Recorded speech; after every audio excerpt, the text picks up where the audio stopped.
guys, and welcome back to another episode of And on that note,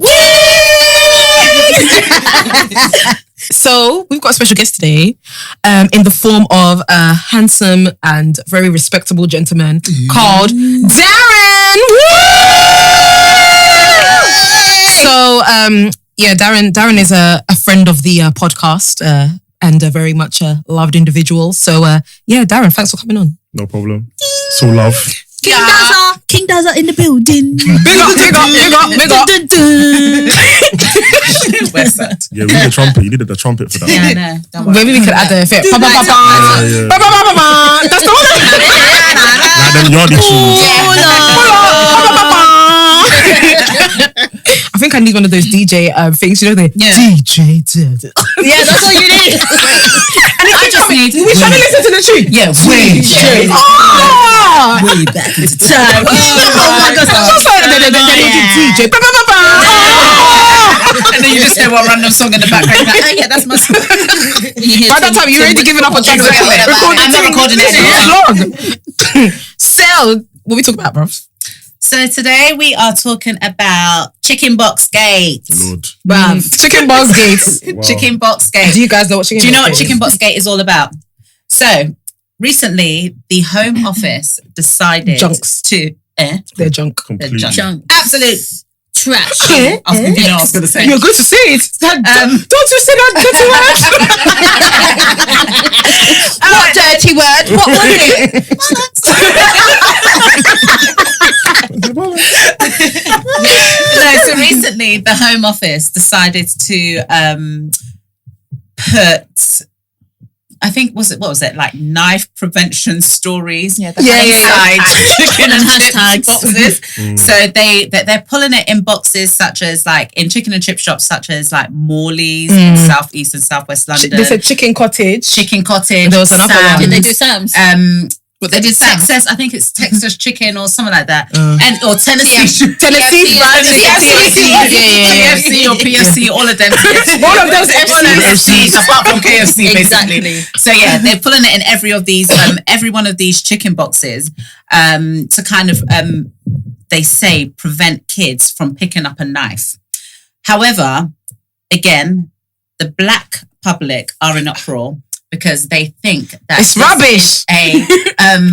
Then I don't think they even think it's a stereotype. I think they're saying it's pure racism to believe that black children will be the ones to pick up a chicken and chips box and go to the likes of Morley's. They made it black. They made it black.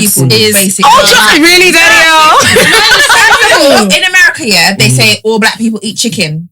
I know black people. But they made the box and black. The box, And the box. I know it's black, but I don't think it's because it's black people. So it is a black box. Why was it? Why couldn't it be yellow? I don't know why. Maybe it was to make it stand out from the rest of the boxes. No, yellow stands out. Okay, Red stands out. but do we think then that this is racism then? Are we saying, do we think it's racism to have knife prevention stories inside a chicken and chip box? Because at the end of the day, they've put it in shops like Morley's, Sam's, all these places are in urban places. So and they're in places such as, so it's in London, I think it's in Birmingham, and there's one other place that it's in. So it's not everywhere. It's not like a nationwide thing. Everywhere. No, it's not. It's not. It's selected. It's selected areas. So I think there's one thing that we have to agree then. So when it comes to knife crime, are we saying that it's predominantly in black youth? Because I think you can only get offended if you accept the fact that actually our youngsters are more likely to be the victims and the perpetuators. That was called English. Perpetuators. You know, but are more likely to be engaging in that type of activity, and therefore that's why we're getting offended, because you have to acknowledge it and say, okay, well, it is what it is. It kind of is the truth. Yeah. What do you think, Daz? I think it's the truth.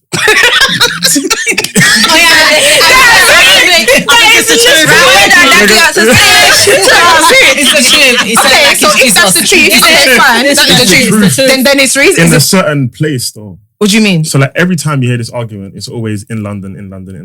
Cool. But black people live elsewhere where there isn't knife crime, or where there is knife crime and it's not predominantly black people. Yeah. Do you know what I mean? So you got to talk about the demographic of the people that live in that area before you get to the stat. And I think, okay, we're going to talk about knife crime, but there's crimes that are, there's weapons of choice which are not knives. Mm-hmm. So it's one of those things where, like, more often than not, people that use knives or whatever use them for a certain reason versus other types of weapons because they have access to them. Mm-hmm. So just because they don't have access to the knife doesn't mean they're the only ones committing crimes. Let's be honest, there's people that have access to guns and other weapons that are doing similar crimes for similar reasons, but because you're more aware of that, it's just easier. Yeah. It's easier to get a knife. So it just seems like, oh, the black children, they all doing the stabbings. And it's like, what about the shootings? No? Yeah. No? What about the poisons? What about the poisons? What about the phone pickpockets? The phone pickpockets, yeah. What about all those things? Like, who's doing those? But anyway, I digress. But so we admit, though, for whatever reasons, for various reasons, that actually, yes, young black males tend to be ones more involved with knife crime. Yeah. I don't know. In London. I can only speak for, I live in London, like, we can only do that's true. Yeah. So, and I think those are the ones that they make public. So there's so many 100%. things that happen where we're not even privy to. So if you read obviously different newspapers, so I don't just read the standard newspapers. I would read like local ones as well and see what is going on in the actual areas. And it's not always just black people. I think the high profile ones where they say, ooh, there was a stabbing in Tottenham, in Mile End, in Lewisham, because they're trying to build a case to say this is now the 52nd black child that has now died in the UK in the space of 13 weeks. You know, they do those kinds of things. But again, it's to kind of magnify like the issue is a black issue. And therefore we need to target the chicken and chip shops because that's where they're being groomed to do these. Do you think so? I didn't know that's what they're saying. That is what they're saying. That they are saying the reason why they are putting these stories in the chicken and chip boxes is because young kids are groomed there by gang members to kind of coerce them. I've never seen that in my life. I've never seen that in my life. That was the whole point. It's that was the whole point of them doing this. Because kids are being groomed. Okay, but I go to a chicken and chip shop once in a while. Very scarcely now, but like I've been to chicken and chip shops. But I never would have thought that I see loads of young black males in chicken and chip shops. Probably in the basically will send you out. Like they're not fair us anyway. So no, I don't think it happens in the box is silly, man. Yeah, that is proper silly. It is really because the thing is on the box. The thing that's on the box, like you said, is the stories. So trying to deter people. So I haven't seen the things, but I'm assuming it's one of them. Yeah, Jack went to go and pick up a knife, and Jack was doing X, Y, and Z. Now Jack is dead, so don't pick up a knife. Don't be Jack. Morley's and Ross are not using those black boxes because I went to Morley's just to go and see. Let me go and see if I can find the box. They weren't using it. So they weren't using it. No, they weren't using it. And I said to him, I said, "Where's the box?" And I promise, I asked him because I wanted to bring it today to maybe even read one of the stories. He said, "I don't have it." I said, "Okay." Oh, so I don't know whether they chose not to use it, and if they don't use it, whether they get in trouble for it. But so why is it racist? It's racist because black people don't just eat chicken, and do you know what? But not even just no. Do you know what? For me, I think it's racist because it doesn't target every single type of person or every single type of child that would potentially carry a knife. Mm-hmm. Because like I keep on saying, they've been very selective in where they've placed these knife prevention stories. Why is it not in your local fish and chip shop? Why is it not wrapped around the paper? Do you understand? Yeah. Why is it not in Nando's? Why is it not in Five Guys? Why is it not in McDonald's? Yeah. Lots of people eat McDonald's. Why is it not in that box? Do you understand? So but you're very specific with these shops where they're only present in Southeast London, Southwest London, East London, like those kind of urban areas. And they're quite niche chicken and chip shops, so you probably won't find the Morleys in Birmingham. No. Unless there's no Morleys in North. You won't literally North London. There's no Morleys. It's south. It's what south. chicken shop do you have? So you've targeted it. Don't go there. Why? You don't go there. I think you guys have Sam's. Like chicken shop No, we have favourite. Oh yeah, we have favourite as well. Because we're from like North And East, South West. Tennessee fried chicken. We have Tennessee, yeah. But the thing is, I don't even know. We have Morley's, Dixie, innit? Oh yeah, Dixie. Dixie. We have Dixie. No, I'm baiting myself, innit? Maybe we do like Yeah, no, I think the box is silly, but I'll be honest, I'm not mad at the box. I'm mad at the people behind the box. It's the approach. Because I think all it does is highlight once again that when you don't understand people or understand something, you have a knee-jerk reaction as to what you think the right thing is to do. Yeah. So I can see all these middle class, let's call them white males or whatever it might be at the time, sit around the table and they're like, oh, how do you tackle this? I And one of know. them's like, they all eat chicken. So then the other one's like, oh, I've got an idea. Put the story in the box, mate. Like, and then it shows. And they're all there. They were like, oh, Yeah. Excellent. You get a pay rise. You get a pay rise. You get a pay rise. Everybody gets a pay rise. Yeah. No, I don't think like, you know, like in America when someone goes missing, they'll put it on a milk carton or something. Do that. Everyone's got milk in the fridge. Everyone's got a carton of milk. If you really wanted to address the issue, put it on something that people use in the home every day. Yeah. Because I think what people were trying to say is that not only was it racist, quote unquote, it was just lazy Yeah. to It was think lazy. that simple campaign will do anything. Spanish. What do Exactly. you think? It's a deep-rooted issue, first and foremost. Firstly, It is. chicken shops is silly because people eat the things in the box and they'll And dash the they box. chuck it away. They'll dash the Exactly. box. What is You're it, souvenir? assuming that people are going to read it. I'm not going to lie. If I've gone to a chicken shop, more time I'm hungry. Yeah. There's the likelihood of me sitting there, In fact, I don't even want it in a box. I just said, oh yeah, just put it in the box. By the time you finish, the thing is transparent. Exactly. You know, you're not paying attention to something like this. And if you are, that is not the setting where you're going to digest that kind of information. Exactly. Where it's going to make a difference to you. That's highly unlikely. And if, let's say, what they're saying is true, that's where people are being groomed. Do you think that they're sitting there and they're going to read it? They're literally like, man's watching man's back. Like, there's things going on around me that I need to be aware. And I'm now engaging in this fictional story. Just get off. I want to know where they got their information from. They didn't. That's the lazy thing. Where did That's the lazy thing. They didn't. Because They didn't do any research. They didn't do any research. They didn't engage any of the groups that are actually actively working with this youth. They didn't engage any of the youth that they're targeting to say what will be something that will resonate with. They didn't speak to anybody who's in the thick of it or who has any real insight. They basically, like you said, were in a boardroom somewhere. Somebody came up with an idea and they decided to run with it without That's any what I was real. gonna ask, like, what would, Exactly. if it was any of us in this room, like, what would you do? What would you have done in that instance? Because I feel like everyone agrees. Everyone agrees. that What do you it's mean? that But then way what it would is, you but do? what would you actually do? I want to fix the On problem. like a wider scale. Yeah. To be honest, it's I'm not good for in it. I people think to- it's hard. I don't know. Go on. No, you go.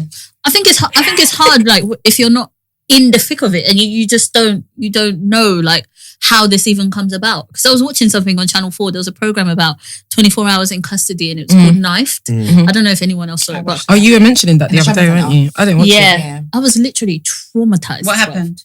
I was In broad traumatized for daylight. 2 nights, like after watching that, because it was so What was like it it was about? so real. It's like these 2 different cases. So the first case was in it was in a shopping mall in Luton, I think, or somewhere like that.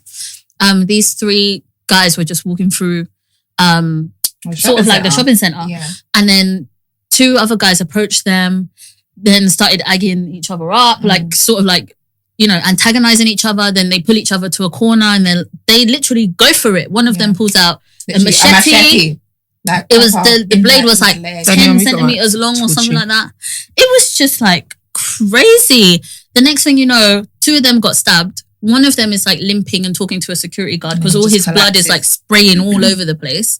Then the guy who actually attacked one of his friends, like, is behind him, leaning on him, and then he just passes out. He literally collapses and he's shaking on the floor. Like, I thought he was dead.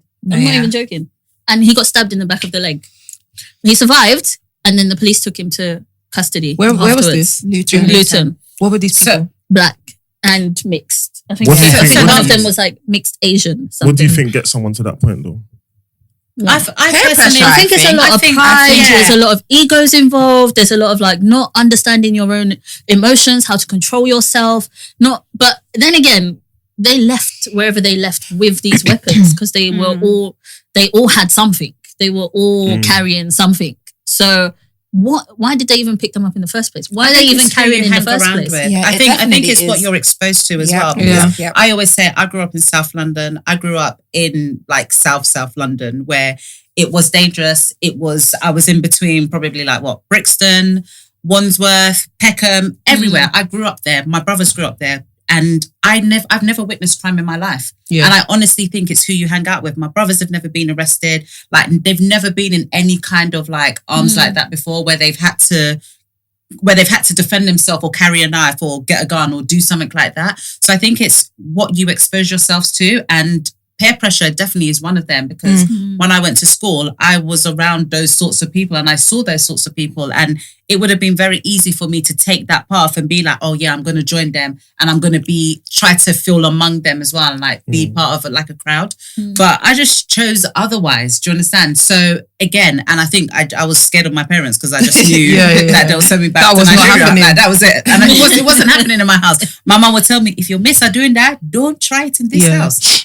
But then I think the thing is, one thing you mentioned very, which I think is part of the issue, is that you had your parents. Your parents were actively engaging with you, saying that, look, that's not it. And I'm sure that wasn't the only conversation you were having though. But you were having a conversation about where you should focus. So even if they weren't actively telling you what not to do, they were telling you what to do. Oh, try and do this, try and do that. What is this? You know, they're asking you questions about what you're doing. And I think what people fail to recognize is a lot of people that are in those situations where they turn to crime or can be influenced by people, they don't have any other path. Remember, when you're a young person, you're very impressionable. Like, all it takes is one person saying one or two things to you that you will take it in and be like, do you know what I mean? And if you have no other voices around you kind of steering you in a positive path, why would you listen to anybody but that voice? And especially if that person is kind of, quote unquote, grooming you or telling you, oh, you know, we got your back, we're here for you, this is this. Why would you not tend to kind of be drawn to them? You would be. And like, I can't speak. So to your question, what would you do? I would never put my opinion forward because I have no concept whatsoever of what resonates with these people. Because just like Georgina, I've never been exposed to it. I don't really know anybody in that life. It's not something I'm aware of or have been exposed to. So it wouldn't be fair for me to be like, why? Because that's what they did in the boardroom. Like, I don't have any experiences that will tell me, oh, this might work or that might work. I genuinely don't know. I can only speak to the fact that, maybe what I've read, but I don't actually know. I think what they should do is probably go into schools and stuff. I think that's something that they really should do, because again, when I was watching the news just a couple of days ago, this guy, he was a former teacher in a primary school. He said that a 6-year-old had pulled out a knife on him and said that I'm going to stab you. This was in Croydon. Wow. And he was saying so many things that what they could do to kind of like prevent knife crime. And they were saying the youngest child was 4 years old who's brought in a knife to school. And I just thought, so he had it at the end of a pen, so almost like a pocket knife. So it was a pen knife. Yeah, exactly. And he brought it into school to say that he was going to stab the rest of the kids if they had gotten. I think they were having an argument. What are 4-year-olds having an argument over milk? Only God knows. I don't get it. I don't get what they're arguing over. Exactly. I don't get it. They got problems. They got problems. I was going to play in the sun. Yeah, exactly. My turn.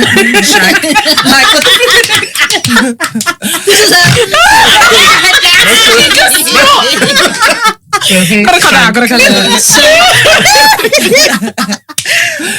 again, I feel like maybe they should go to schools if they are still in schools. They should go to like, what is it? Do they do juvenile prisons or whatever they do? They should go to those sorts of places. Kids like youth centers. I think it's too late at that point. Yeah, same. Late. No, but then where kids are not even in school. It might be too late for the generation now, but the generation to come, it's not too late for. Like, to go to schools, but the juvenile centres, I think he was saying, it's too late. They can still be reformed in there. 100%, but more time, that's where they meet more people. It's true. And they'll be like, when we get out. When we get out, me and you. Do you know, did anyone used to watch Maury when he used to have like the bad boys? Then he would take them to the boot camp or something. But some of those kids will then flinch though. I'm not gonna lie. Some of those kids, the feel will be shouting their face, I'm gonna be you. They'll just be there like, but they'll be the ones that's crying in the back. And so obviously it has some sort of impact on them. But these if UK they see their prisons, they're mom not or doing something. that. People are enjoying in UK prisons. Yeah, it's true. Did you guys hear about the guys that dug their way out of their cells? in Is it Winchester or what? I don't even know which one it is, but they dug their way and then they escaped. Well, just on the balconies of the prisons, not out. Chapo's but can you imagine? Where would this away? Dan, what would you do? Yeah, what would you do? Me? Nothing. I'm joking. Or what do you think is a good approach? I think a lot of the things that we see now is driven by money. Yeah. And I think social setting. So I think like to speak to what you said, I think it's interesting. Like you said, you grew up in South London, in amongst it, and you didn't get involved in it. I think it's easy to say that because I think you came from a good home, etc. Not to say that people that do get involved don't come from a good home, but I feel like when you have a strong family bond, there's something to keep you away from those things. But I feel like when you grow up around certain things and you see certain things, it's naturally you're just like, I want to see what's going on over there. And then sometimes you get dragged into it and it's too late. So like me and Daph have conversations where I'm like, sometimes I say I'm fortunate to be where I am because there's been many junctures where one thing could have taken everything completely left. And not because I'm a bad person, but just because I grew up with certain people around certain things. Yeah. And you feel like, all right, cool, I'm gonna do as well. Do you know what I mean? But I feel like social setting, things you see in your house play a massive role. So like a lot of people that I know that are involved in things they shouldn't be is because their parents are struggling. And they feel like, I want to help out at home. And when you're young, you can't go out and get a job or whatever. So you go out and try and make money the only way you know how to, which more time is going to be illegal. Do you know what I mean? Yeah. And I feel like them things then just slowly spiral out of control. And then that's where knife crime then spills into it as well. So I feel like give young people something to do and help families that are not doing the best for themselves, like help them get to a place of comfortability. Is that? Oh, the camera went. You were on a roll there, like Yeah, I like comfortability. Hold that thought. Don't talk too much. Is it all right? Karen, Is it all right? Do I go start from place of comfortability? Comfortability. So yeah, I think help parents get to a place of comfortability. So that just so that their pressures don't fall onto their children. Yeah. Because like I'll give myself as an example. I've seen my mum work 2 jobs. So my whole thing has always been I want to put my mum in a position where she don't have to do those things. Yeah. So I want to make her life comfortable. Like, fortunately I can do it without doing crime. But there's a lot of people that can't. And I don't knock people. I'll be honest, I don't knock people because I feel like who am I to judge, firstly? Yeah. And secondly, like if you look at the bigger picture, life is hard. Yeah. Do you know what I mean? So I was reading a document the other day and it's saying that the average household income, after you've paid all your bills, your disposable income is £290. That's less than £10 a day. That is a madness. What are you doing with that? It's mad. If you've got children, you're finished. Yeah. You're actually in debt from the moment you get paid every time. Yeah. Do you know what I mean? And if your children see that, no one wants to see struggle. No. So naturally, you're going to try and fix it. And unfortunately, sometimes you fix it through things that are negative. So I feel like the government needs to look at people's social circumstances. They need to meet Darren. And their surroundings. No, they don't need to meet me. They don't need to meet me. 100%. But no, just put people in a position where they're not surrounded by that. So like, I feel if you're surrounded by people that do drugs, whatever it might be, stab people, like whatever it is, and they're making money, you will naturally sometimes gravitate to them. Yes, because it's like glamorized. That's what you see, and you feel like, okay, cool, there's a way out of this, and he found a way out. So but don't you feel like maybe I'm a conspiracy theorist, but don't you feel like there's a bigger issue at hand in that there's certain things that the government will turn their eyes to and certain things they'll turn their eyes away from? Yeah, that's so whilst you're saying, do this, everybody knows there's a social hierarchy, right? Mm-hmm. So you spoke to the fact that, okay, it's a social economic problem, right? But at the end of the day, somebody has to be on the bottom for the top people to be on the top. Mm-hmm. So sometimes I feel like a lot of these government people that we're speaking about, they're the ones that benefit in the long term from certain things. Some of them are criminals themselves, let's be honest. Yeah. Mm-hmm. But I actually feel like some of them give us these knives and give us these guns and give us whatever. Well, I feel like even if they don't physically give it to you, but there's certain demands that they have, which mean that along the chain, someone at the end of the chain has to pick up a knife or a gun or whatever to do those things. Yeah. So I feel like, those people in the government, unless they're truly in it for the right reasons, it's never going to get solved by government. And I feel like that's where we as a community, whether you want to call it a black community or urban community, us people that are in a fortunate position where we're kind of almost bridge the gap, where we're kind of close enough to that side where we can relate to them, if not fully, but somehow, but we can kind of say, okay, we've been able to put ourselves in a position where we don't have to necessarily do certain things to attain the lifestyle that they maybe feel is a good lifestyle. We can almost kind of bridge that gap. But one thing I know, it's a community thing. Look at all the other community groups. You know, we always talk about this, like the Jewish community, for example. They have a community and it's one of them, I've got your back, you've got mine. And I feel but like they us have their own problems amongst their own they community. do, and everything will have the problems, but they will try and solve it. And it's one of them. It's our issue. It's our issue. It's not we're not looking for the government to fix it. It's our issue. We have to fix it. If it means that we take so and so into the back room and he gets flogged here and there, I'm not saying that's what they do. No, but it's very much them in control of it. Whereas I think us as a community, it is a bit more. It's a bit more of a widespread. Yeah, it's a bit more of a it's a sort of me for me kind of thing, every man for themselves type of thing. And I think we've got the responsibility to kind of come together. And I know there are pockets of that. I'm not saying that isn't. There are pockets of that where we're kind of saying, okay, how can we help our youth? It's our youth. Yeah. Do you know what I mean? It's our youth. We've got that responsibility. So, for example, like I was with Darren the other day, we're all having a good time, and people are doing silly things, right? But I'm one of the eldest there, and someone was like to me, "Oh, Daphne, just enjoy yourself." I said, "No." Because I have to be responsible. Yeah. Somebody has to be responsible. Yeah. So whilst I'm not coming on to them and being like, oh, stop that, don't do this, I am going to look at you because if something goes wrong right now, I have to be responsible. And I think that's what we all should be doing. We're responsible for our youth. If we see them doing something, it's up to us. Like, for example, if we go out now and I see black youth, whatever, doing something silly, I'm not going to go up to them and be like, or whatever. But I'm not also going to cross the road or walk the other way. Yeah. I'm not scared of them. I'm really not. Because at the end of the day... But if you're not scared of them, why would you not go and talk to them? Because I don't think... You can't start telling people to stop doing something unless you understand them. So unless I'm going to take the time to stop and talk to them, I can't just go in to tell them to stop what they're doing. So why don't you have the time to go and talk to them? Because I may be going somewhere. But this is what I'm saying. It's all well and good. Like people love that one. So I did that, I was telling the girls that once I was in Woods Green and we was in the cinemas, finished watching the film, came out, whatever.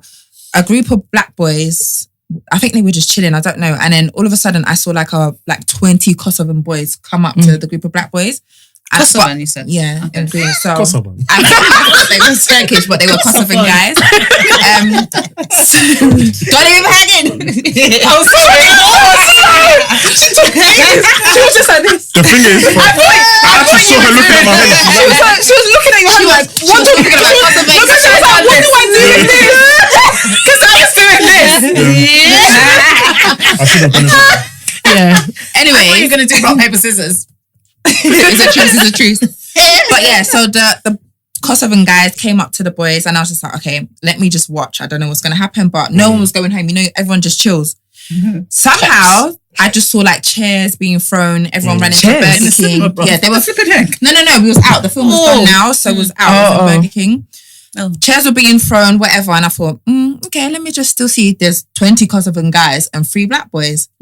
I saw one run back into the cinema, and I don't know where the other 2 went. The Cine World. Yeah. Do you know? For some reason, I thought you were talking about View. No. Okay, yeah, it makes sense now. All right, go on. So then all of a sudden I was like, where's the other 2 black boys? I don't know. Maybe I was drinking Red Bull that day. I don't know what came over me, but I was like, no, I can't let this happen. Called my friend. It's like, let's go and see what's going on. All of a sudden I just saw knife, poke here. No. But you saw it with your eyes? Yeah. So, but then so the day before that had happened, I just finished my first aid course. I was like, no, oh my God, I got to do something.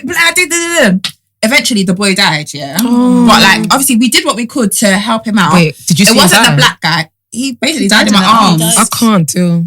But it was his people that accidentally stabbed him. So excuse me. Oh wow! Yeah, So it's they were trying to get Kosovan. No, they tried to get the black boy, but it just went wrong. So his people stabbed him. Whatever. Tried to do what I could, but then I remember the only thing that stuck in my head was the person giving me my first aid lesson. It was like, if the person pees themselves or excretes on themselves, they're probably gonna die. And he did that. So I was like, all right, he's gone, whatever. But I'll still stay, try and help. Wow, what kind of first aid course is this? I've never heard that before. My work people sent me.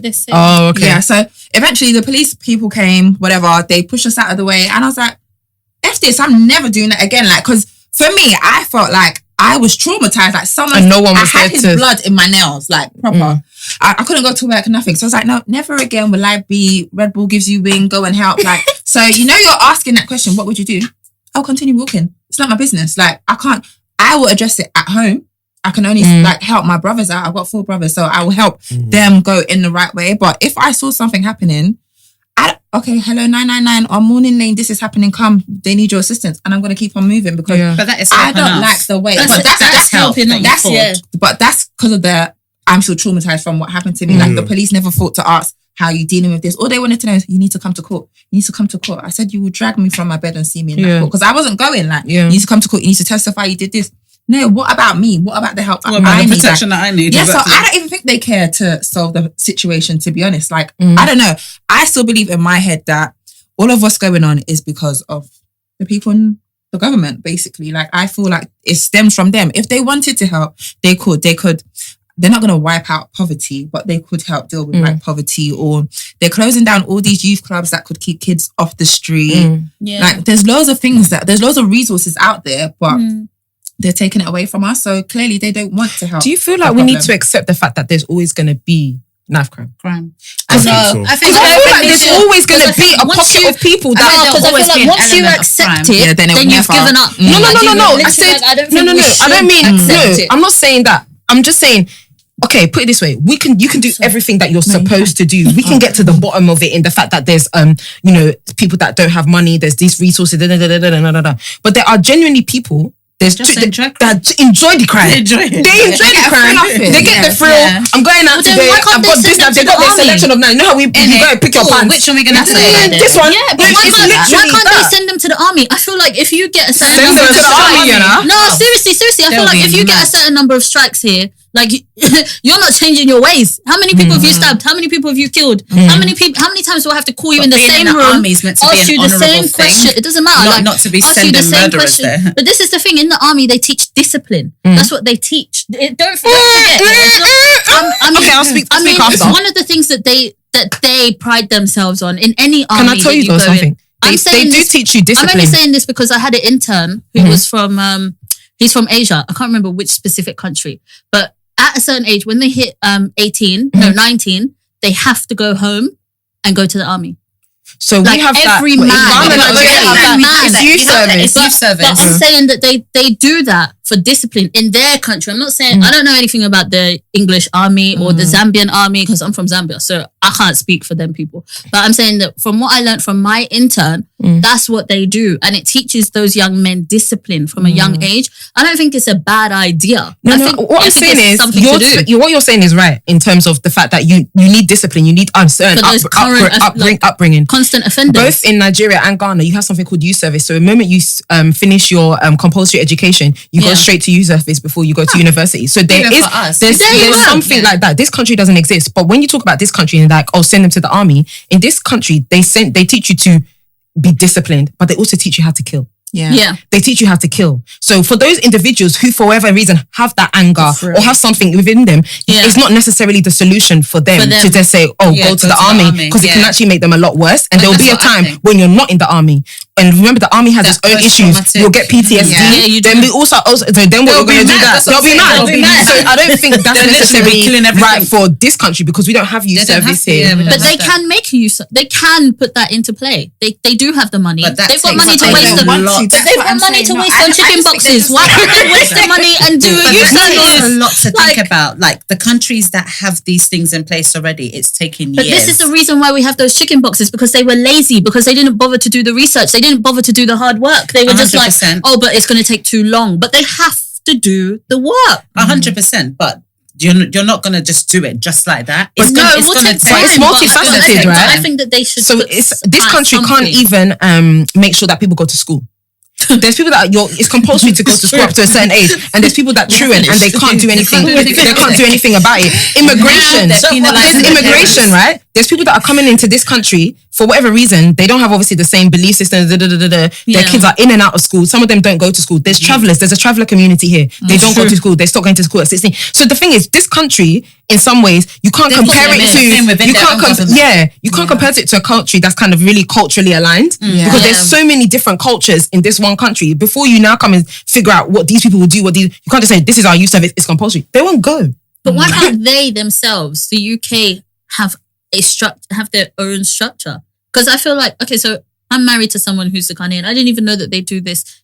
What's it called? NYC. Youth service. Yeah. Youth service. So if we decided to move back there, raise our family there, my children would have to go to youth service because potentially. If you want to have a job in Ghana, you would probably have to go for it. I mean, like if we uprooted our family from here and moved back there, I would have to like have a job, have some sort of income. But before you can have a job, you need to go through that service. Exactly. To serve the country. Exactly. But that's that country's And that's what I'm saying. And the country is culturally aligned in that way. There's more of them than there is of you. So you as the one can't go left. Exactly. Whereas here, there's more.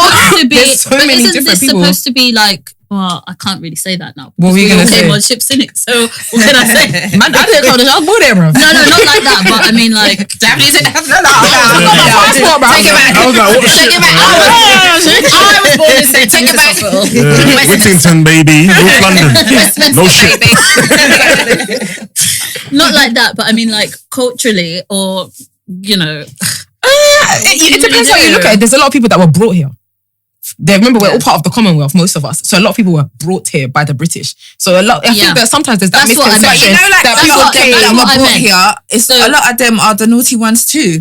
Yeah, but the thing is, people you can't say that it's because they like. I'm not saying that's why. I'm just saying like this country is a melting pot of like different people. So before you can tackle any issue with this country, you have to understand the cultures that are within it and the reasons why people behave the way they do in certain pockets. Because I think you just tarnish everyone with one brush. This is the approach. It's never gonna work. Yeah, but then also the people who are running the country are so far-fetched from what the realities are. Yeah, they people don't who know actually this live life. in Like, the everyday London life. They don't even know. They don't even know at all. So and that's why I say it's a lot our of them. responsibility. They've gone to university, not just any university. They're like, what's this? Eton, Red Brick, Oxford, Cambridge. They've gone to those universities, so they are so detached from the realism of what happens in these areas. And then those are the people that are trying to then enforce on, this is what we should do here, but they don't even understand. Yeah. And even the likes of like Boris Johnson, these people as well, and I don't want to say that they stereotype black people. I think sometimes they're probably just racist. So there was actually they are. And I'm trying to be quite diplomatic about it as well, where I'm not just kind of going ham on them. But I think some of them, they are just racist, and I really don't know where this country is going to with having someone like Boris as a prime minister.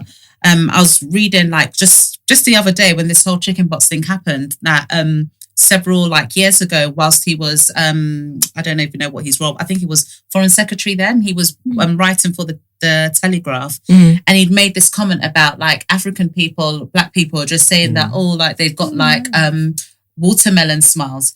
And if you said that he's cancelled. He said that in an article on the Daily Telegraph. He's the British. Because he was, he's a column. He writes columns. And if you know, so I was literally speaking to my husband, and I was saying to him, what does a watermelon look like? Like, just tell me what it looks like. And then he was just like, that big ball. And I was like, babe, how do you cut the watermelon? And he's like that. I said, okay, now smile like a watermelon. Like, do that smile. And it comes out as a monkey. So if you notice, so it's very wide, and that's exactly what he said. And it was kind of like, people were laughing about it. And I thought about it, and I said, this is someone that is now the prime minister for this country, trying to tackle knife crime that is predominantly black people. No, what you're literally going to do, you're going to make the black culture or the black people look even worse than what they already look like, because you already have this natural stereotype on how you want to perceive them. You already have these negative thoughts about us. You're talking about our image in terms of what we look like. And then he made another comment in that same article. So he used the word pickney, and I didn't realize that the word pickney. So we all say it like, where my pickney, where my this, where my that. So yeah, exactly. What did you say? Pickaninny. Exactly. So that's the actual word, which is actually a racial slur for like small black young kids who are like raised out of poverty, and it's not a good word. So the connotations are completely bad. But again, he used that word. And I just thought to myself, why do you feel the need that you can even use that word? It's the same way how when American people say, the N-word, it's for us, it's our word, and you shouldn't be using it. In that instance, I understood their comment, because I never understood that comment like, it's our word, the N-word. But when he said the word pickaninny in that word in his article, I thought to myself, this guy is through and through racist. I don't care what anybody says. Yeah. Is he racist, or does he just not understand? No, I think he's racist. I work with so many people, and like all my roles I've been in, I've come across people that say things, and I can either sit there and go, you're racist, or I can talk to you and try and understand why you think that's cool to say what you said. Yeah. And more time, the outcome is they just don't understand. And I feel like a lot of the time we throw racist and that never gets to the bottom of the problem. That just labels somebody and then we keep it moving rather than just saying, okay, cool. Like I would have said to him, okay, why are you using that word? Like what's going on? Same with the chicken box thing. Why do you think it's cool to put the story on the chicken box? Because I feel like the only way to get to the bottom of a problem is to have the dialogue. And I feel like a lot of the time, I'm not saying that it's not racist, but I'm saying that we just need to have more dialogue to understand. So like, I feel like these people sit in their own bubble and then they form an opinion based on what they've read or what they see. So my colleagues at work sometimes, I can see that they think a certain way about the black community, which is not true. And then in some ways, I dispel that because I work with them and can have certain conversations with them. So I just feel like the closer you are to something, the more you start to understand it. But these people are so far removed. And sometimes I feel like I've sold out a bit. So I've moved out of London, for two main reasons. One, I just think it's cleaner. But two, I can't raise no child in London because of what's happening. So I've decided to take myself out of the situation and go. I'm then not helping with what's going on. Do you know what I mean? So I feel like there's an element of self-preservation in all of this, which is we all look out for ourselves. So that's why I spoke to you and said, that's why I said to you, like, what would you do? Like, would you cross the road, go and talk to them? Like, Danielle done it, is traumatized now. So now, she's not going to go and do it again.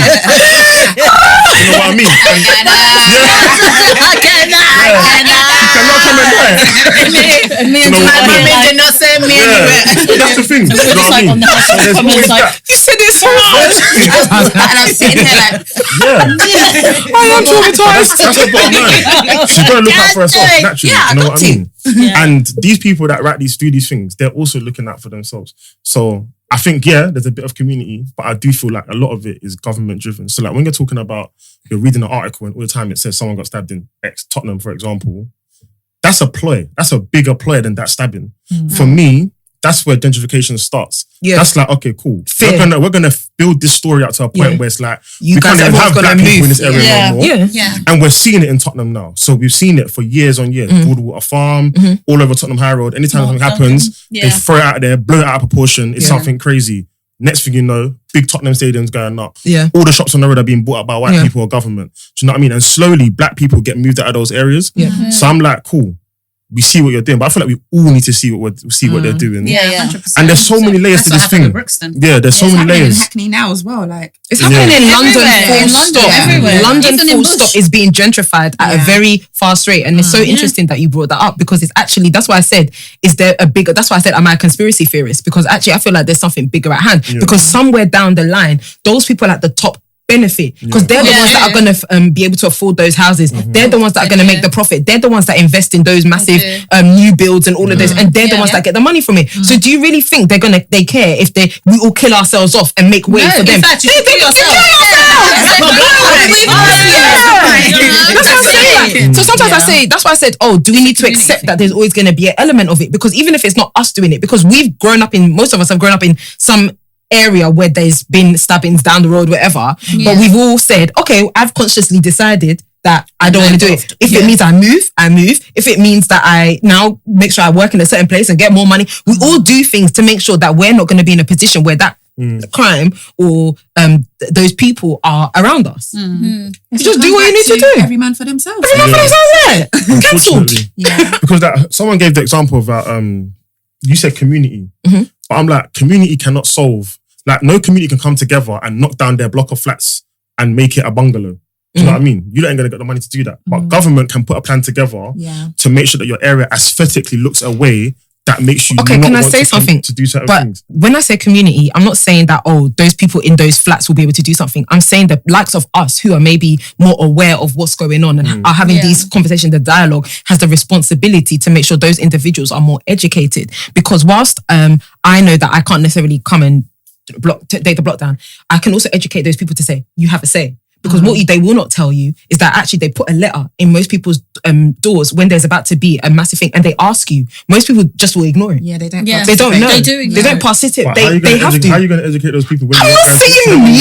I'm not saying me. No, but you're like I'm just your saying. own immediate people. You can educate them. It's I remember just this outreach, happened. basically. It's just outreach. This happened even I think on my mum's street. They wanted to change the parking code because of the new shopping malls that go up, all these Westfield people, all these things. Yeah. They wanted to change the road parking from 6 o'clock.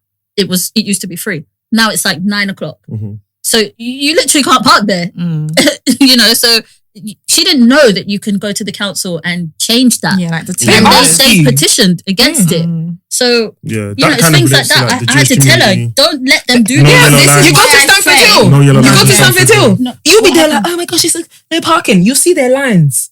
Their cars parked across because this is our end. Yeah. You know, ticket warden can come and slap any yellow ticket. We need to pick up books. Like, we need to know what we can be involved in, what we can change, what we can do. Like, simple letter, flyer. No. Let me give you an example. You know, I saved the dates, yeah? Do you know how many people rang me? Echo Palermo, calling me last week. Oh, ain't it your traditional? Do you read? It says 2020. Black people don't read. No way. They don't read. Like, my phone was stinging up. My mum's phone was stinging up. I was like, nah, mum. Married, basically. Yeah, basically. They were like, the preparations, everything. I said, nah. 2020. In fact, invitation revoked. Don't come. Don't come. Do you know what? Do you think somebody got ready? Yeah, probably. Do I think? Did people get ready? Probably. Oh my God. No! People got ready. I got shouted at for not giving people their material to wear on the day. But what material? Did you pay for? Did they pay for it? Had they even paid for material? Listen. No, I said invitation that's revoked. funny, Listen. People don't read. Honestly, that's what it comes down to. But do you think it's about reading? I don't think it's about reading. I really think sometimes it's about just being supportive to each other. And I say that, and I know I say that very broadly. Nobody should come to my house. When I mean, because you were saying about these Jewish communities and all these, like, maybe the Asian community, they all stick together. Yeah. I feel like Black people don't necessarily stick together. And then the likes of the government, who are then trying to formulate these plans and all this legislation, they see that and they see that, okay, actually, they target it because they think actually these people themselves, then they're not even united. And that's the reason why they can say things like black on black crime. When a white man kills another white man, is it white on white crime? It's never considered that. Yeah. When an Asian man does it to another Asian man, it's never considered, this is Pakistani crime. You don't say that, we just say black on black crime, and that's what we always say. But again, it's to use Daphne's word, perpetuate.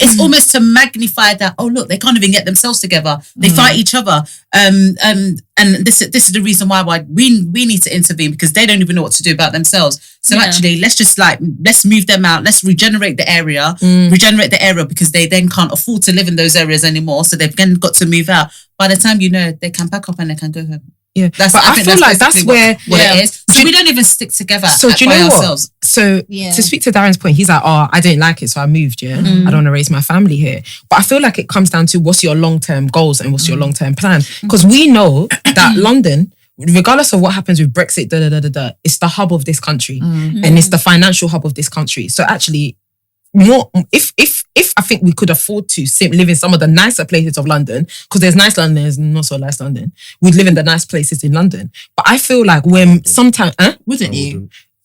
That's you. But I think majority of people there are places in London. Would you classify the nice parts of London? There are nice places in London. There's literally Bishop's Avenue. Okay. That's a nice place. That's London. That's nice. And? What's that? Hampstead. So you wouldn't live there then? No. Why wouldn't you? I'm not saying everybody. I just don't like London. But these nice places, okay, cool. One, I just personally don't like those areas personally. I just don't like London. Let me just say that. Okay. Not that I don't like those areas, because the areas are actually really but there's no one like us there, basically. That's one of them. Yeah. But two is also the factor of like affordability. So like I could have stayed in London and bought a house, but it's like not practical. For me, it's space, the things surrounding London, schools. It wasn't part of my plan. Do you know what I mean? But like, I don't even know what I'm going to say. I think what I was going to say though was like, it's not that I'm scared of, but I think what we need to be conscious of is that, yes, we all feel like, okay, we want to raise our children and our families in a place that is nice, and more often than not, that's affordable, that is outside of London. But what I'm scared of is the fact of the matter, in another few generations, there will be none of us in London, because we genuinely can't afford to live here. And that means we won't have any stake in in the capital. And I feel like it's very important, because if we speak about communities, there are communities that literally dominate parts of London. And I feel like us as a people, if we make our minds say, oh, now we're just leaving, every man for themselves, we're just going to be putting ourselves at behind again, because we're always behind. Why is that behind? We're always catching up because we need to have an area of London. We need to have a financial stake. You need to have a financial stake in London. Okay. So that when we now but then look at what it takes to have a financial stake in London. That's why I say it's not. I'm not saying it's easy. Of 150k. That's attainable. Why is that not attainable? You can't say that. You can't say it's attainable when over half of the population is living on what I said. 200. And that's what I'm trying to say. All I'm saying is we need to be conscious of the fact that the solution isn't to kick. That's what I'm trying to say. I don't have the answers. But this one don't lie. People like to big up their chest and put all the problems on the table with no solution. No. I've not just put them in. I'm basically speaking on the podcast so that in hopes that someone can get a solution. So write a comment. Please write a comment. Somebody can hear it and they can be like, wow. I feel got a good idea, and it's me that's gonna have the solution because it ain't me. I can do something. I can do something. That's what I'm doing, yeah, for the culture. I'm recording it. I'm letting you guys know you can make this work. You can do it. But yeah, so I understand what you're saying, that we need a financial stake in London, but I also feel like it's not the be all and end all. There's so many other ways to get economic power.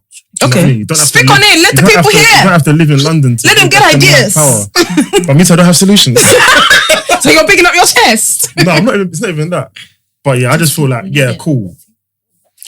It's hard, yeah. So for me, I can only speak on what I do, yeah. So I just try to put my time and efforts. I don't know what's going on here. Yeah, you can continue. No, you can carry on. You can carry on. I just put my time and efforts into things that, in the long term, will put me in a better position. Right. And I feel like, if we're going back to the topic at hand, we're talking about knife crime, it's all short term. It's all, so I say it all goes back to money, yeah? So cool, I'm going to do 1-2 crime. 1-2 crime and that. Couple £1,000 here and there. But it's not substantial. Yeah. It's not going to last. And it's not capital you can do something with. Do you know what I mean? You are good. She proper is okay. What? Yeah, that's cool. I really lost what I was. What did I say? You were saying capital. Yeah, I was talking about capital. So yeah, basically, I just feel like a lot of this thing goes back to social setting and education. Yeah. And me personally, I've got big bugbears with the education system. 100. And specifically exclusion. Okay. So I feel like there's not enough. I've got a friend that's a teacher, and I feel like we need more black teachers to understand black peoples. Okay. Because I feel like the knee-jerk reaction is when you don't understand a black child, is to either label them or exclude them. Yeah. But then the reason why I say the whole thing's about money is because even when we talk about exclusion, that's also money. So I recently found out that every time a school excludes somebody, someone on this podcast should correct me if I'm wrong, but every time you exclude a student, the school has to pay for whatever exclusion center they end up in. So there comes a point where after you've excluded a certain number of students, they can't keep excluding people. So then they by force have to keep the bad child. Bad kid. Isn't that when it becomes an academy then? And then it becomes sporadic, isn't it? Now that bad child is just influencing everyone around them. And is it? I don't think exclusion solves the problem. Of course. Oh no, that's for sure. Yeah. And like I said, you exclude them, send them to another school where now I'm with people that think like me. Yeah, we're gonna do more of this. And it's only going to become worse. Yeah. So I feel like schools need to take a big part of this on their chest and really realize that they've got a part to play. Because parents can install some values and things in children, but fact is, it's like I go to work most of my day. My child goes to school most of their day. So I'm hoping when they go there, someone installs something in them that makes them a human being that's valuable to society. Do you know what I mean? But and is right that now, really the teacher's responsibility? I think it's part of it. No, but it is because within those school hours, they are your responsibility. However, I feel like teachers are overworked because when I was in primary school, there was like 20 people in my class. Now there's like 40 kids in one class. Like for one teacher, it's not. You can't manage. It just sounds like we need to move in it. The country's just. I want to hear because I don't know. Jordan said they're shaking the. Aggressively. I'm not shaking it aggressively. I just don't think it's necessarily the teacher's responsibility. I think to some degree, the teacher's there, and within those school hours, your child is supposed to go to their lessons, They're supposed to do their homework. They're supposed to turn up to school. Going to school is a privilege. That's how I look at it. Having an education, a free education in this country should be deemed a privilege. It is. So therefore, I don't feel like the teacher is there to go and do their job, and the teacher should care for the children. However, they're there to work. And part of their work is to obviously look after those kids, but it's the parents' responsibility to make sure their child is that they've instilled some home trainings into that child so that they don't go wayward, so they don't join bad gangs, so they don't have to resort to doing crimes. Because most of the times, I think the parents are not even present. The parents are out doing, working. They're working night shift. They're doing morning shift. But can I just say something, it's Georgina? a single parent household. So the same way you said that the teacher is there to work, right? Yeah. They want to part collect of their their job is to care for the child. But I'm just saying those But same not to parent children, them. but the same children, like you said, their parents can be absent. So who's responsible for the child in that instance? Unfortunately, it sounds very sad, but those children do probably end up being alone. But I don't think it's the teacher's responsibility to the point where teachers are now being stressed out. Because I know a lot of people, probably 7-8 years ago, when it was like there was this big drive about become a teacher, be a maths teacher, do this. There was a massive drive about it, and I remember a lot of black people went to go and do it. I can honestly tell you, at least 7 of those people who became teachers, they're no longer in that profession anymore, because they said the stress of the job was too much, because they were then put in kind of black predominant schools.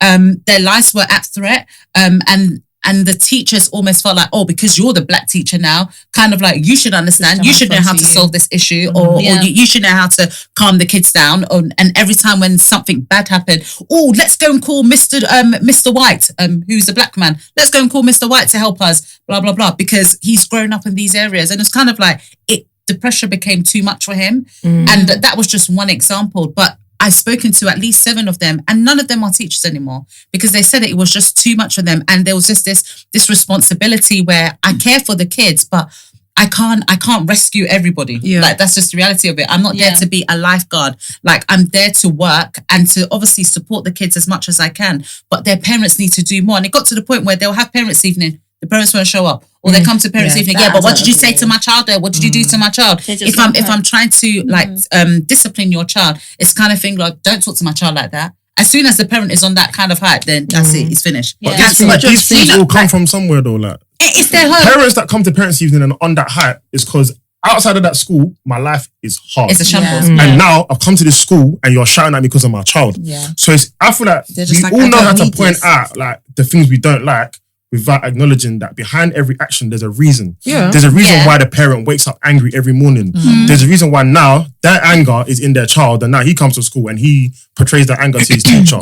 And now the teacher's frustrated. And then but why is that the teacher's responsibility? It's all going back and forth. What I'm saying is, unless socially we all accept we have a part to play, we might as well just leave it as that's why every man for themselves and keep it moving. That's why I said that. The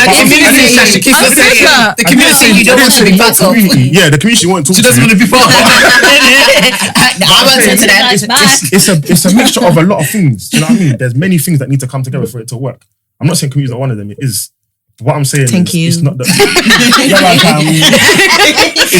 it's not the only thing. Do you know what I mean? So I feel like teachers do have a part to play. I really do think that they do, and I definitely, I'm not disagreeing with you, but I don't think it's their responsibility. And I think now, actually, based on what you said, there's actually again something else that they are trying to enforce now within the law, that if a child is not like maybe attending school or not even passing, because at the end of the day, the teacher's responsibility is that the kids can pass their educational exams, etc. But there's something about them, if they like do certain crimes now and it's within that teacher's reach or within that teacher's lesson, they are then penalised for it. That's something now. And I'm just like, why is that the teacher's fault? Why is that the teacher's fault? Like, I just like, I don't agree with it whatsoever. So these poor teachers that are thinking, I just want to help and I want to be a teacher and I want to, I love English and maths, and they want to go and teach that. Now they're suffering because they can't save everyone. Like, it's not Miss Saviour that's not the teacher's role. But then maybe there needs to be a separate role in the school that isn't a teacher, because in America, They have them here. guidance counselor. They have them. Yeah, so they call them mentors. Mentors. Yeah. You know me, I went to school a long time ago. I don't know anything. A long time ago. Really? They didn't have that when I was in school. Yeah, they have mentors. Yeah, they have them here. Yeah, but then that means there is somebody in the school that should be responsible, because I see your point in that. It would be like one to the... Yeah, so maybe I'm saying there needs to be more, because at the end of the day, that's where your child does spend the most time. At the end of the day, if they go to school. I'm not going to lie to you. When I was growing up, as much as my parents did right by me and they were more often than not in the house, school is where I got a lot of my influence. Yep. I'm going to say it hands down. Yes, a lot of the things they were able to undo when I got home, but that's because they cared enough to do so. And they were inquisitive about me. And God, and thankfully, they weren't in a position where they were working so hard where I was completely neglected. So they were obviously working very hard, but they were able to do that. And obviously that has come from how they've decided, one, they want a parent, and how maybe they want to do things differently from what they've experienced. So I feel like, similar to your mum, my parents have held multiple jobs. My mum most definitely has had more than one job at a time, but she's made it her priority that in my working, whether I'm here from 9 to 9 or whatever it is, I'm going to make sure that my kids are all right. But some parents are not like that for whatever reason. There's always a reason. And so I feel like the child is at school. So let's be honest, that's where you're going to have the most intervention opportunities and where the impact's going to be made. It's true. But you know what? Some children are just literally, it's like you can speak to them in English, but they're hearing Swahili. Like they just don't hear you, because like in my family, we're going through this now with one of my cousins. They just don't get it. They don't get it. It's like, you're fine. You have a roof over your head. You have food. You have good clothes. You know, you have everything you want. Just get up and go to college. What's the problem? Like, I don't get it. But, you know, it's just like, I think some people, the only way they hear something is to feel it, or to like hit rock bottom and get it for themselves. You can't really force them to want something for themselves as much as you want it for them. You just have to let it play out. But you see how you say that your family member doesn't get you. Yeah. Do you get them? I get them, 100%. Because I used to do that. I'd have my times where I wouldn't go to lesson. I'd just hang out in the hallway with my friends and be silly. But then I think that's where it's like, you know what, that's where your friends, that's where Georgina said, sorry to cut you off, where your friends matter, because my friends went to school. So if I want to go and hang out with my friends, I have to go to school. Yeah, but that's the thing. We were in school. We were in college. We were there. We were in class. It's your friends as well. My dad, you know my dad's favorite phrase? Don't follow friends. Don't follow your So friends. in my school, right, when we were in sixth form, let's be honest, because sixth form you had a bit more freedom in it, because you're hanging around, whatever. Yeah. There were people that would go down the road when they're supposed to be in lessons. So there was those truant children. They were bunking. Remember bunking? But those they were bunking. What? Bunking, yeah. Yeah, they were bunking. I didn't bunk. I never bunked in my life. I didn't bunk. It wasn't. But the thing is, I know those kids. We just and if I want that's it. That's what it was called. Or the canteen. The canteen, not common room. And I remember, I think I bunked once because you'd be like, what is it that is down there? Yeah. And then you go, and then you're like, nah. And the thing is, more often than not, they're not my friends. So the thing is, unless I really want to hang around with them, no, my friends are up the road. I'm going back to school. Do you get me? So it is about who you're hanging around with.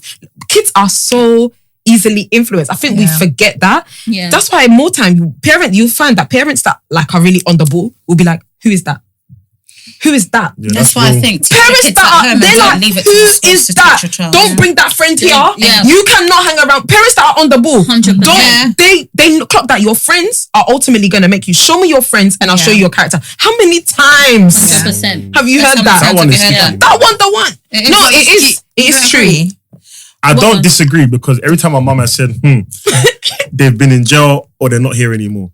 Do you know what I mean? But I do think it's sticky, because I still got some friends that are a bit wayward, but they're cool. Do you know what I mean? And I feel like when you say they're wayward but they're cool, what do you mean? Part of it is me as well, though. Yeah, it is you. I've also got a part to play in this. Yeah. Can't just blame the person all the time. Do you know what I mean? So but you got to a point. I started bunking because of my wife. Yeah, so you were bunking. Yeah. But I feel like that's when there's a lot of that's influence, isn't it? So it's like, "Dow, come on, mate, let's go bunking." I'm weak, so I'm like, I got caught by my mum. So I went bunking. We're playing football. You're not meant to be there. I'm playing football, running around. I've seen some black woman come in. I said, "Right, looks like my mum, you know." I'm like, how did she know you were there? I said, no, she didn't. She was going for a walk. Can you I said, no, I can't be. By That's the chance. Holy Spirit. Just I said, your mommy there. That's my mum. So I like, jumped under the little barriers in the football pitch. So I jumped under the barrier, yeah. My mum's not in the fence. Key. Hello. Stand up. So she had seen you. She was like, she said, and what is this part of the school? I said, yeah. She said, where's the teacher? I said, oh, he's gone to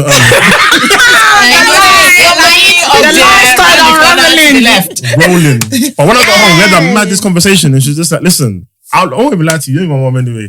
She said, your life is your life. If you want to bunk, bunk like a man and bunk with your chest. Don't go and hide. Don't be doing weekly. Yeah.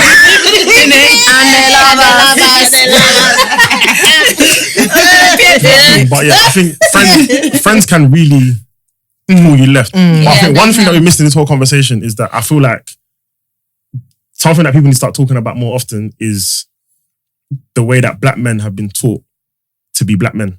Okay. Or what it means to be a black man. Subject. Topic alert. Because I feel like in some senses there's a lot of things that are being negatively reinforced and makes people feel like, okay, cool, this is what I need to do to be a man. So a lot of the aggression, the lack of talking about feelings, I'm not talking about what I'm going through, I want to talk about my home life, all of these things, people think, ah, cool, yeah, that makes me a man. But ultimately, like when I talk to my boys now, we say all them things that we used to not talk about before is somewhat part of the reason why you end up doing dumbness. Yeah. Because when you don't express what you're going through, you ain't got no one to tell you, okay, cool, there's this way out.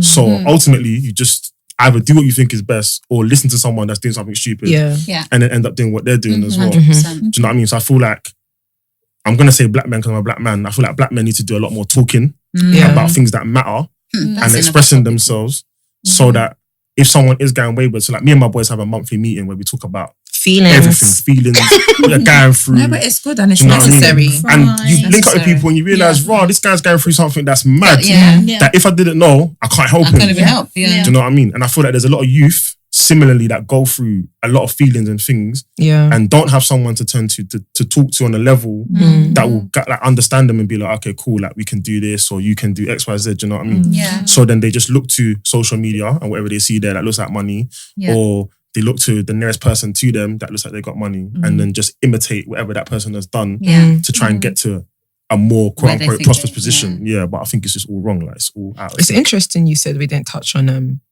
the talking element or the feeling, because I agree. I was just going to say that the one thing we didn't also mention is the impact of your siblings. Yeah. Because I think that's another thing that people don't realise, that actually your siblings can actually help you go left or right. Yeah. Or the fact that you don't want to be like your sibling can make you go left or right. Yeah, because it definitely works in both ways. Yeah. It works both ways, 100%. But anyway, I think. So I would love to continue this conversation, but I think there needs to be a part 2. Yeah. Let's bring Darren back. Darren, you coming back? Come back. What's that? No, I want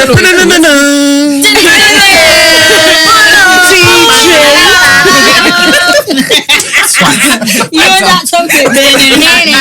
Everybody play your trumpet. For listening to another episode of And on that note, don't forget to like, share, subscribe, comment, tell a friend to tell a friend, your aunties, your uncles, your sisters, and the whole shambaz. Thank you. Bye.